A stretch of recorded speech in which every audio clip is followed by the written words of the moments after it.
Hey everybody, welcome back to the channel. Today I've got two of my buddies who kind of are the dangerous and exciting duo who are helping Canadians bring wealth, their lives, their families back into Canada.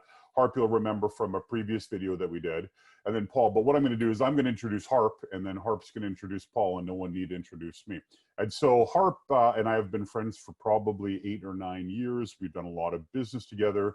He's an investment advisor at Raymond James. And aside from being probably the first call that I make if I need something, I need information or anything, especially around Victoria, he actually has become an expert in working with Canadians who are moving home, may have been working for tech companies or other industries down in the US, to move their wealth home without triggering a lot of those tax issues.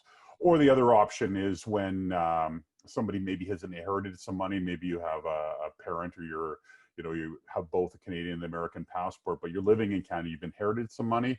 Harp's really great at working out how to get that wealth back into Canada legally without triggering a lot of that tax stuff. And so I'm going to throw it to Harp, who will introduce you to Paul. Thanks for having me, Chris. Thanks for the nice introduction. So Paul, I met about 5 years ago in my cross-border work, and we've worked together since then. And it was actually through a mutual client that I met Paul. Paul runs a concierge service where he helps people that are moving back and helps with a lot of things like the immigration, the paperwork. I generally handle most of the investment stuff, and Paul helps with a lot of the issues that come with when people are coming back. A lot of times it's Canadians moving back, but he also helps with non-Canadians that are moving to Canada for the first time. And Paul Kurcz, he was a professor at Royal Roads University for, Paul, correct me if I'm wrong, I think it was 18 years. Yeah, thanks very much, Harp, for the introduction.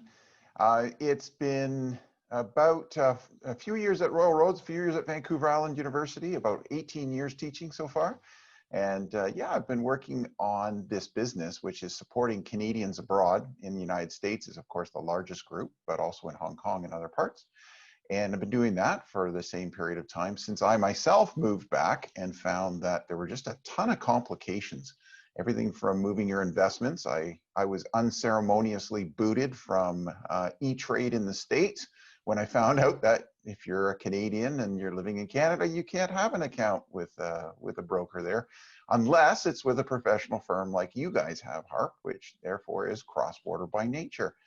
All these things that Canadians don't know about, and that's really where I come in. I help them with everything from connecting to people like you, Harp, with accountants, with finding out logistics things, healthcare, moving their kids, family, real estate.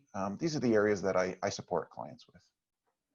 And so kind of for those that are familiar with this channel and the content we do, this is not, a stagnant interview like CNN, but more the three of us have known each other for, I guess, Paul, probably you and I 3 or 4 years now. I guess time flies. And we would normally be sitting down at a local pub having a BS about what's going on in business and what we're seeing with clients. So we're basically just having this conversation online and allowing people to voyeur in on what we normally talk about. And so selfishly, the first question that I have, kind of given the dynamics of what's happening, and people will remember that I was down on book tour and I was all the way down to Santa Barbara when I got a kind of a notice from the government I needed to get home right away. And so Canadians were being called kind of from abroad to get back home given the coronavirus. But so aside from that acute situation that we're in right now, I'm curious, maybe Paul, to you first, why are so many Canadians seemingly moving home kind of in droves? Is it geopolitical? Like, what are you hearing from people on why they've made the decision it's time to get back to Canada?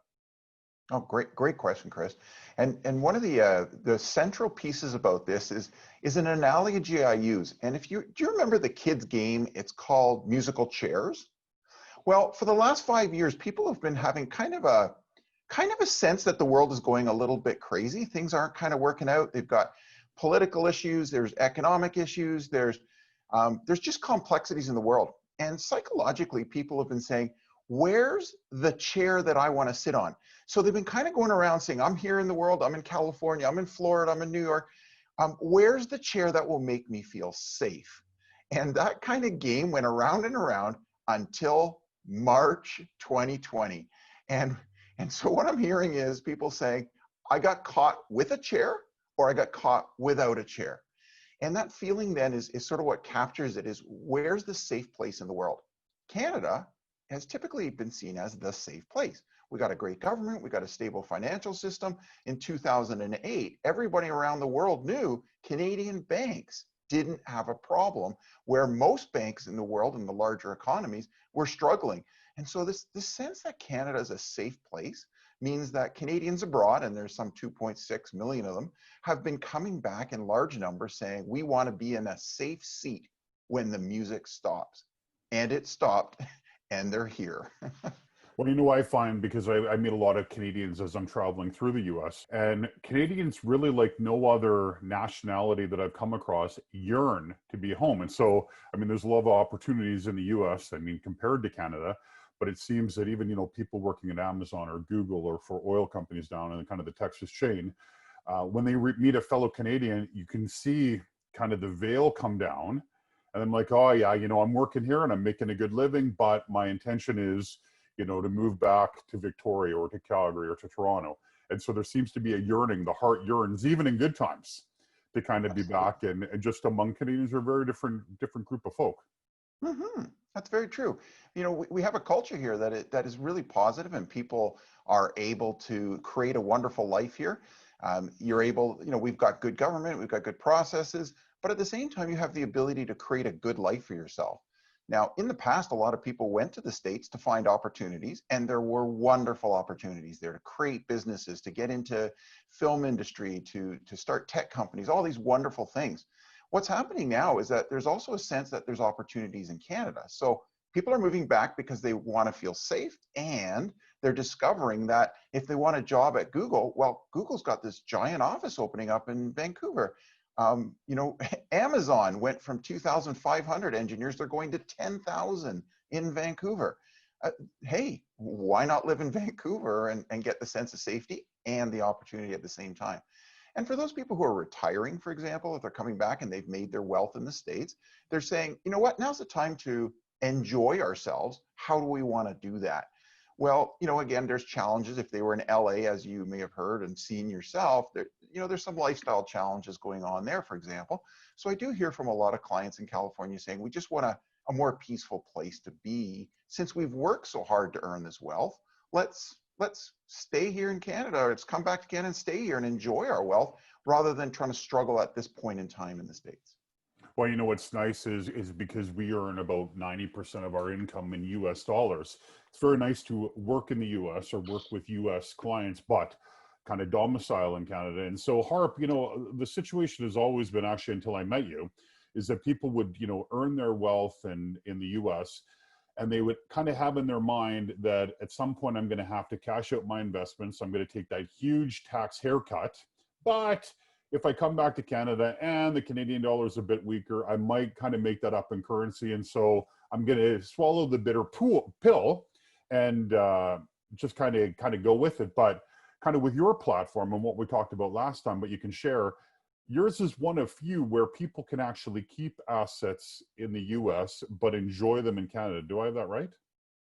Yeah, for the most part. So one of the issues has always been, as Paul talked about being kicked off of his platform, is the regulators have made quite clear that an advisor has to be licensed where a client lives, but also where their money lives. So in the old days, you either pretended like you still lived in the US using a fake address, or there was a whole idea of, okay, well, I'm going to get nailed 30-35% in taxes, but then I'll make that back up with the exchange rate, so maybe I'll just bite the bullet and do it.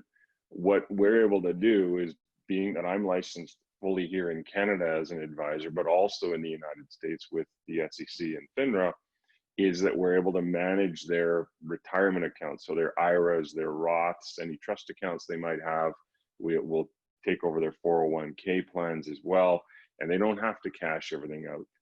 And then the other thing is, as they withdraw the money, like they normally would have, they then also get the boost with the exchange rate, because now they're bringing the money up to Canada, and we're also able to, generally our conversion rates are better than, say, what the banks offer, because we treat our foreign exchange desk more as a service center as opposed to a profit center. So our spreads on the exchange rate are a lot better, but that's where we're able to come in and help, and they don't have to cash everything out or pretend they still live down there. So, I mean, so not only you're not taking the 30% haircut, but you can actually get a 30% given right now, plus kicker when your money's coming back in.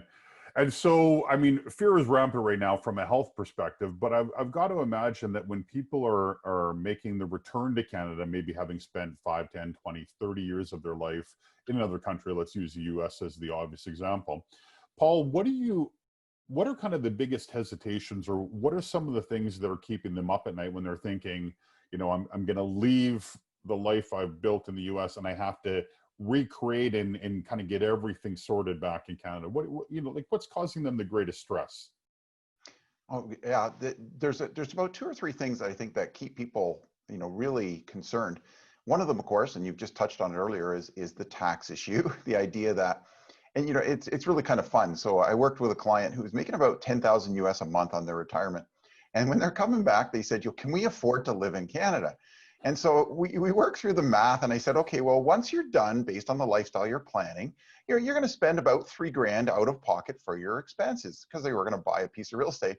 I said to them, "What are you going to do with the other 7,000?"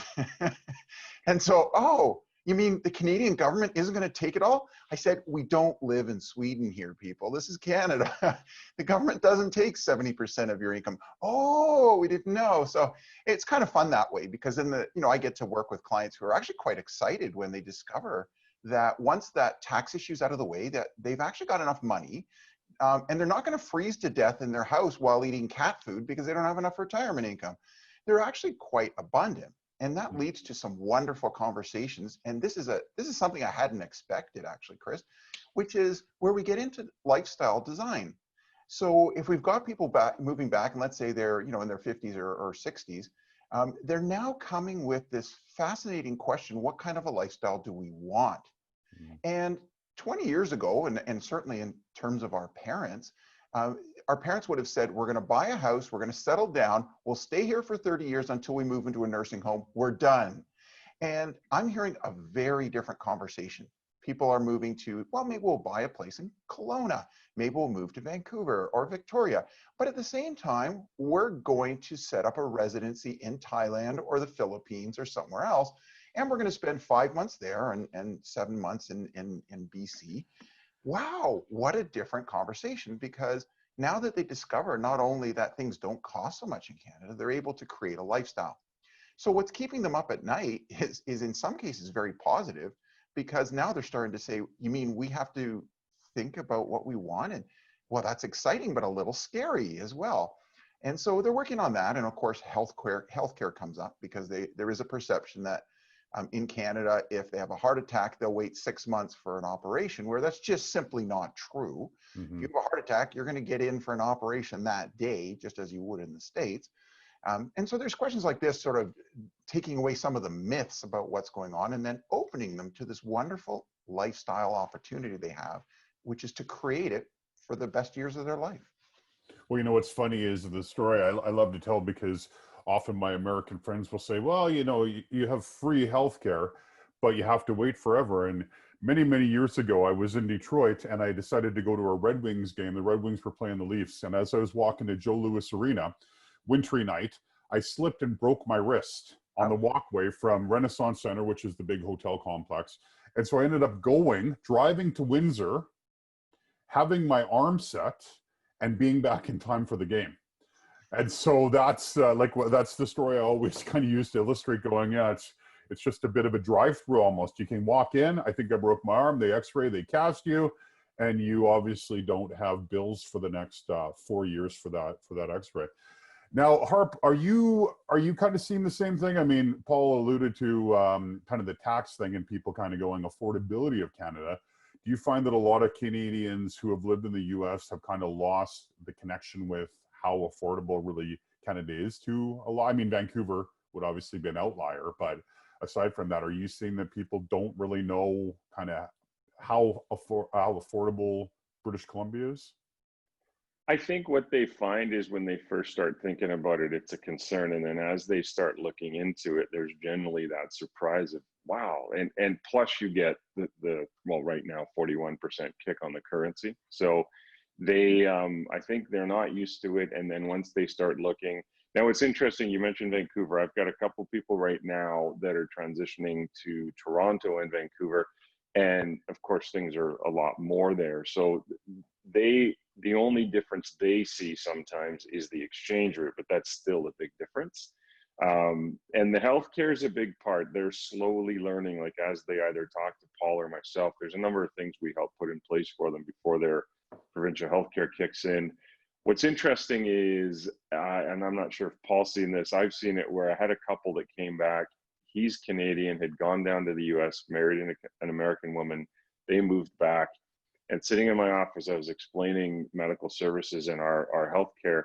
And she said, no, I don't believe you. I'm going to get a bill. I know I'm going to get a bill. And he's looking at her, shaking his head. And I'm like, no, honey, you're not. She goes, no, I don't believe either of you. There's no way this is free. I'm going to get a bill.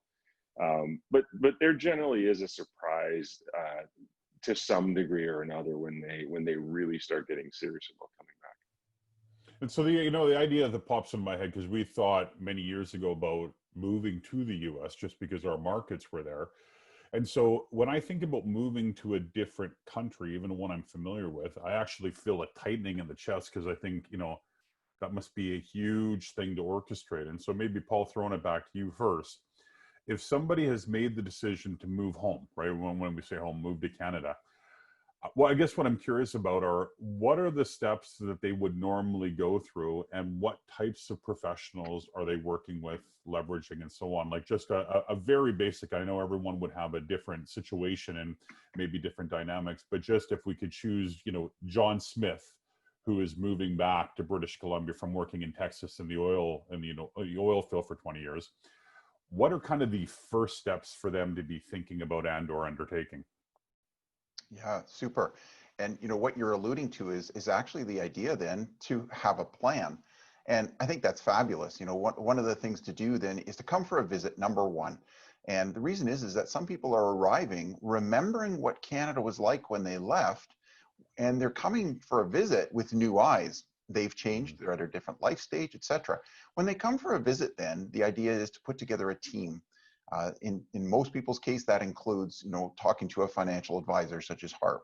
In some cases, if they've got large assets and a complex picture in the States, which includes, IRAs, 401ks, sometimes they've got living trusts and they got other, complex pieces in place. Talk to a cross-border accountant as well. And again, that's part of the team that you put together. And if they're buying a property here, if they want to, find their ideal forever home, then they try and find, a good real estate agent in the area who really understands them. So putting together that team, coming for a visit, coming with fresh eyes. What that does is it reduces their stress level and makes the move then much more doable. Because before they come for this visit, before they come to try and figure it out, it's overwhelming. So come for that visit, put that team together, have those initial meetings. And then when you go back home, you can start putting things in place step by step. Let's talk about taxes. Let's talk to our 401k manager, and let's get this figured out to make sure everybody knows what it looks like when we become non-resident of the United States. So then that starts to cascade a whole set of logistics, and then it works really well. But that first step, come for a visit, put together a team, reduces all the stress. And so, Harp, you guys, so I know that you and Paul have worked closely together for a number of years, but you guys also have the accountants and the realtors. You have these people kind of already in place. And so the people that you're kind of bringing into your team, are these people that are already working with kind of Canadians that are moving back in, or are you guys kind of selecting certain individuals and then kind of bringing them up to speed with how the dynamic works? Right. Well, on the accounting and legal side, they have to have the training. Paul and I have a number of cross-border accountants that we work with. They are U.S. licensed CPAs. And so you can't turn a Canadian accountant into a U.S. expert. They have to have the licensing and the training. Lawyers, again, they have to have at least some experience down in the U.S., or maybe they have a firm that they've done work with in the U.S. When it comes to, for instance, we work with a couple of realtors as well. In a lot of cases, they've already, for one reason or another, they're specializing in people that are coming to Canada as opposed to just local people buying and selling. So we've developed relationships with them. The other thing for Paul and I is we definitely have a way that we like to service our clients, and I think we get along really well in that we both work very closely, and we both have a similar style. So we've had a few of the, call it the auxiliary members or the ancillary members that have, you know, we've replaced or added new ones if clients weren't maybe quite getting the service we wanted. But so on that one side with the accountants and the lawyers, they need to be already trained up, and we know there's 4 or 5 firms here in Victoria, and Paul and I know them all quite well. We also have contacts in, you know, Ontario and Alberta, and then we have our other contacts, whether it's real estate, you know, automobile brokers. Usually what happens is a client might come to Paul first, and then as Paul gets to know them, if he realizes they have an investment need, he'll bring me into the picture, he'll bring an accountant into the picture. Sometimes I'm getting them first, or maybe the realtor's the first point of contact, or the accountant is. But once that first person speaks with that client and generally figures out what their needs are, we start bringing in each other and other members as we need. So the benefit is that whoever they talk with, if they're talking with you or Paul first, it's not like they have to go through the list of, okay, now I need to find an accountant. Now I need to find a lawyer. Now I need to find somebody with immigration. Now I need to say an auto broker. Is they kind of connect with either of you guys, and because you already have a team in place, you're like, okay, here's what I'm hearing you need. Here are all the people that we've already vetted to make sure that they're good at what they do, and so we'll make some introductions and kind of get the quarterbacking underway. Exactly, and I think no matter which one of us is the first one, when we let them know, hey, we're going to also introduce you to this, and that, you can just the sigh of relief, because that was next on their list. You know, they have 5 or 6 items on their list, and if they reach out to any of the one of us, we're going to help them cross off most of that list.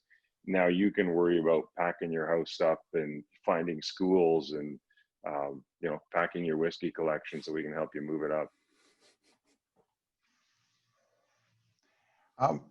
Yeah, one of the interesting things I can talk to that point, which is really super, is people in Canada can be a little provincial.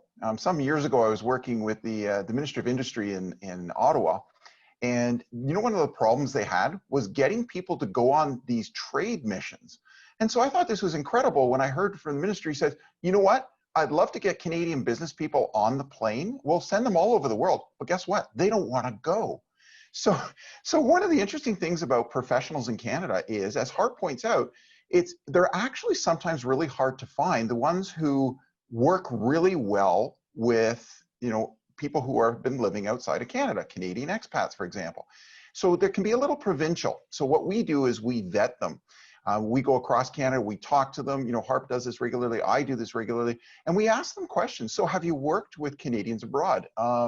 No, we don't. So what would you do if a client came from, you know, United States and California, had this context? Oh, I don't really know. And then we say to them, well, thanks very much for your time. So, you know, one of the things we do, which is our principle, and there's this really, really excellent book. It's called Activating Champions. It's by this guy named Chris Flett. And I just laughed when I got this book, because he's really a great author. But what he talks about is finding those champions to help our clients. And we do this, and it's a really great book. Highly recommend it for anybody who's watching this. Wow, that was an unpaid plug. I bet I will buy you lunch when we're out of quarantine.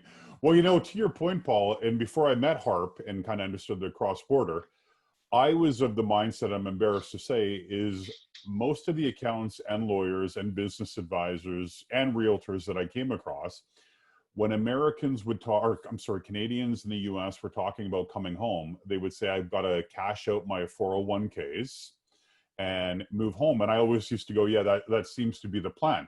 And so I didn't even know, you know, I was giving clients, or I was going along with bad advice because I didn't know the solution involved. And I think a lot of professionals are like, you know, it's just easier for you to cash out your 401k and bring it home.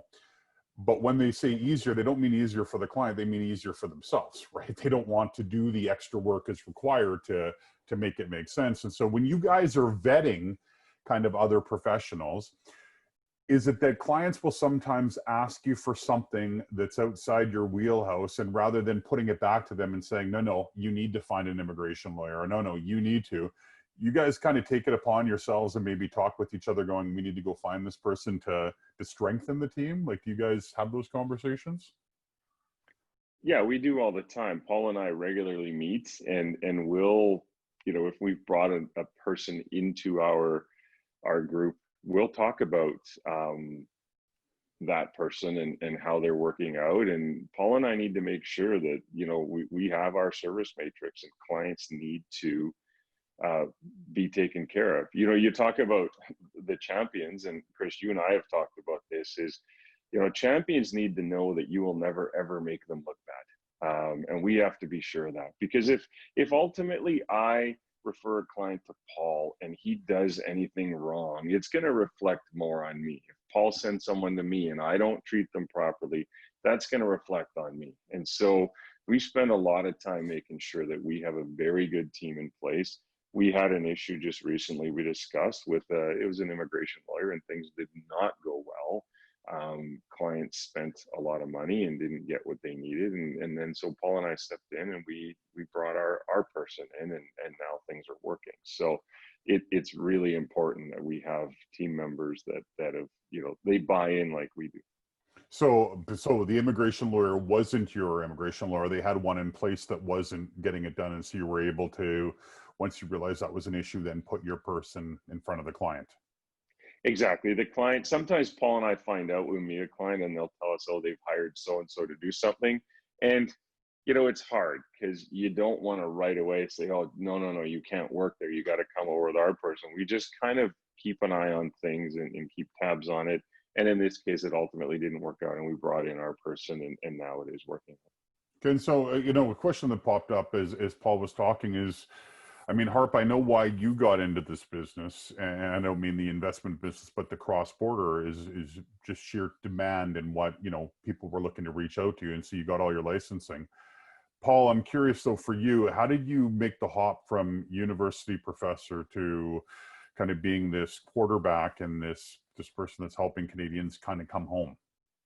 Yeah, a great question, Chris. It started when I was actually in Dubai 20 years ago. And when I was there, I was part of the organization I was with. They asked me, can you take on the bringing of Canadians into, and that time was the United Arab Emirates, into Dubai, and can you get them set up? And so I said, well, how do you do this? How do you bring people into a foreign country and get them set up? And what I found out was I actually really enjoyed that work.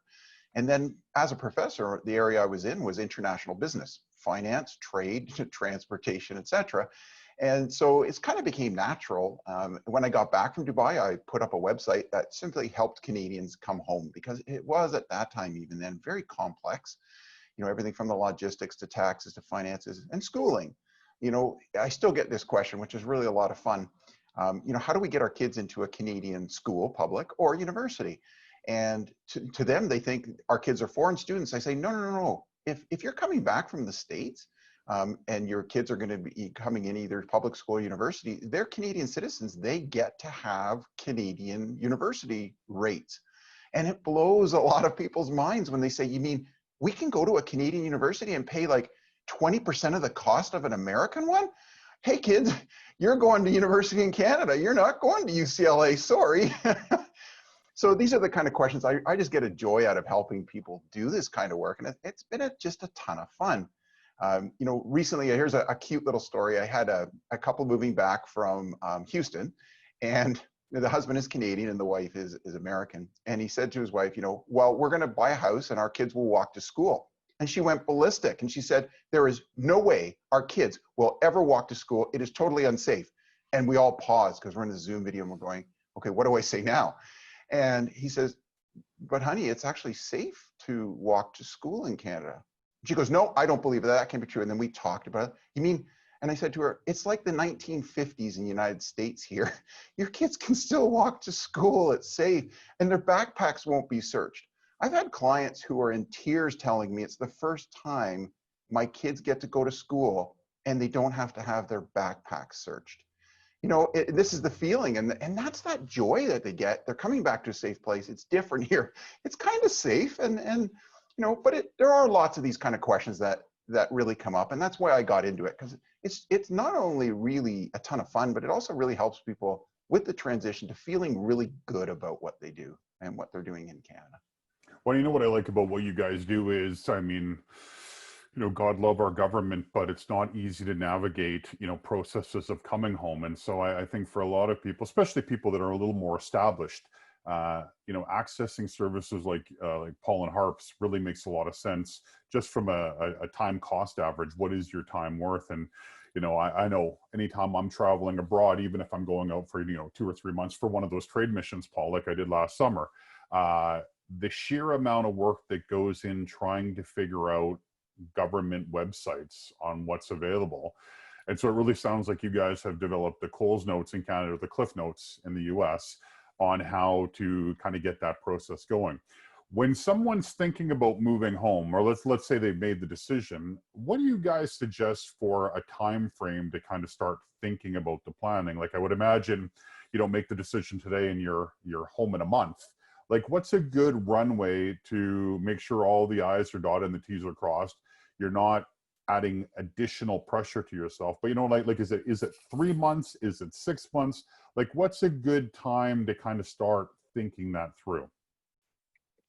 I think the best time is when you've started actually thinking about, okay, we're going to move back home. And it might be in a year, it might be in 8 months, you might be a bit longer. That's a great time to reach out and start talking to, before you start getting too deep into it, talk to Paul, talk to myself, because it might help, it will help avoid a lot of issues that don't even need to come up. So the faster you can get to us, the better. On our last call, we talked a lot about investments, but one of the things, and Paul and I talk about this all the time, is even the insurance. So if you're coming into BC, there is a waiting period of up to 90 days when you cross into the province for your provincial medical plan to kick in. Usually what it is the remainder of the month in which you came in plus 2 full months. But if you come on the last day of a month, then that month doesn't count. So now you're into 3. And Paul and I have a couple of different companies we'll use. We can generally get them something called Visitors to Canada insurance so that they're covered during that 60 to 90 day period. They spend a lot of time researching all that. If they reach out to Paul and I, we can let them know ahead of time. So it really comes down to, the sooner the better. So instead of hours and hours of research, they can call and you guys can answer the question in 2 minutes. Here's the form, here's the PDF, here's the company. Bob's your uncle, ready to go. And for our American clients or people that are watching this, Bob's your uncle is a little Canadian saying, which is booyah, nice and simple. But that's the thing, right? Is just expedite your time. You get an answer in 2 minutes rather than an hour or two trying to figure out which company might be good. Absolutely. The one of the interesting things about what your question is, it depends on also the complexity of a person's situation. If you lived in the States, you've owned businesses, you've got real estate, you've got lots of investments, etc., in a complex situation, you do need longer amount of time. And so I would say at least 6 months. Reach out to Harp so that he can address questions related to taxation and your investments, and you can start unwinding certain things. So for example, you might have a living trust, which you might want to say, okay, we're going to unwind that and create a new one in Canada. And he needs to know that. He also needs to be able to look at their investment picture and say, okay, it's going to take a little bit of time to do the paperwork to make sure that things are set up. So in that case, they need a longer runway. So they would need 6 months. Or more. If they've got an American spouse and they need to sponsor them, if they decide to stay there, it's going to take at least a year to do the sponsorship. They do have the option, however, of moving back first and sponsoring within Canada, and that comes with a couple of benefits. So these are the kind of questions that I help them with and Harp helps them with, and we kind of act as a team to get them set up. In principle, if you have just a backpack on your shoulder and you don't have a really big picture in the States, all you have is a bank account with a bunch of money in it, you can come back tomorrow, quite literally, and it works. But that's not the case for most people. Most people do have a longer window, minimum 3 months, typically 6 months would be advisable to really start this. And if they're buying real estate, you may want to come back early, 6 months, and then start looking at real estate as well at early. Well, I love that idea of traveling back because I had a friend who was working down in Chicago and used to live in Kitsilano, which is a neighborhood it used to be kind of a unique neighborhood of Vancouver. And I mean, we lived there, 20 years ago to 10 years ago. And he said, oh, I'm going to move back to Kitsilano. I'm like, hold on a second. Kitsilano is not how you remember it, right? It used to have the old, 1950s theater and the old diners and the old stores. I'm like, it's all big box now. Like, it's not what you think it is. And so he went on Google Maps and he had a look, at Street View, and he was like, oh my gosh. And so he ended up flying home to have a look firsthand. And he goes, man, you saved me a lot of time. In my mind, I'm like, I'm moving to Kitsilano. Nothing's changed. It has completely changed. So kind of one of the last questions, and I appreciate you guys making the time today, is you kind of alluded to school and kids. Are there any other dynamics that families need to think about when kids are coming back to Canada? I mean, aside from, safely being able to walk to school and obviously much more affordable tuition, are there any other kind of kid-related things you guys have come across that people need to think about? I came across one where we had a couple moving back, and the kids were big into hockey.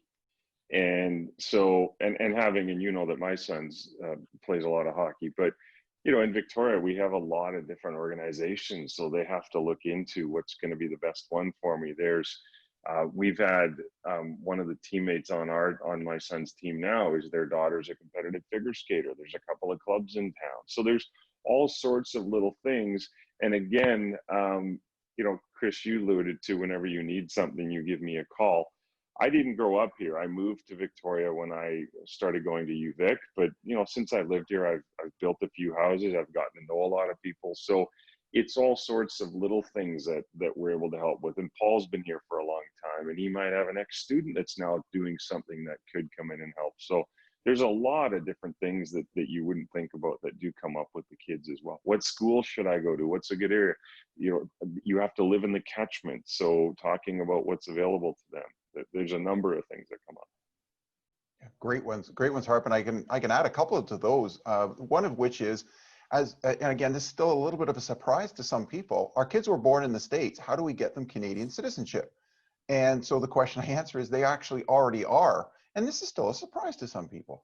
So what they do is they apply for their Canadian citizenship, the children's citizenship. They get that acknowledged, and I say, get them a Canadian passport. But they say they have an American passport. That's good. Have an American passport, but get a Canadian one as a primary form of ID. It also allows them to travel into different countries and receive a different sense of who they are with a Canadian passport. And finally, here's another interesting one. If you have been saving for your kids' university education through an education savings plan in the States, you can use those funds to pay for their university in Canada. And this was a surprise. So UVic, as Harp pointed out, actually is one of almost all the universities in Canada, which is allowed by the IRS so that you can use your American education savings plan and pay for Canadian university. And so, my clients are very happy with that, because obviously over the years they've saved a lot of money, and this way their kids not only get an education at 20% of the cost of an American one, but it's 100% funded by their education savings plan, because now they got so much money they have available. So it's really a lot of things like that that sort of bringing them over those humps into making things go really smoothly here in Canada. Well, you know what I love, Paul, and I got to give you gears, because I love how diplomatic you are about, if you're traveling on a Canadian passport, an American passport, it might be a bit different. There is no better passport to travel on than a Canadian passport. Like, I've been all over the world, and when people see you're a Canadian, like, I've never had a non-warm greeting. I don't get any commentary about politics or history, or always get lots of love. And so anyone that can get a Canadian passport, by all means, you got to get one. Okay, listen, guys, I've taken lots of your time, and I appreciate you hopping on. So with your permission, and even without, what I'm going to do is I'm going to put your contact information down in the notes section of this video, so that when people are interested and they want to kind of come back home, and really from coast to coast, it's not just in Victoria or British Columbia, but you guys can span the country. When we have Canadian brothers and sisters who are making their way back home and they need some support on that, what I would encourage you to do is to reach out to Paul or Harp if you have questions, and to look to see how they might be able to support you. Anyway, that's the show for today. I hope you enjoyed it. Remember, gladiators eat first. It's time to consume information and make things even better in your life and your business. Thanks for watching, and we'll see you in the next video.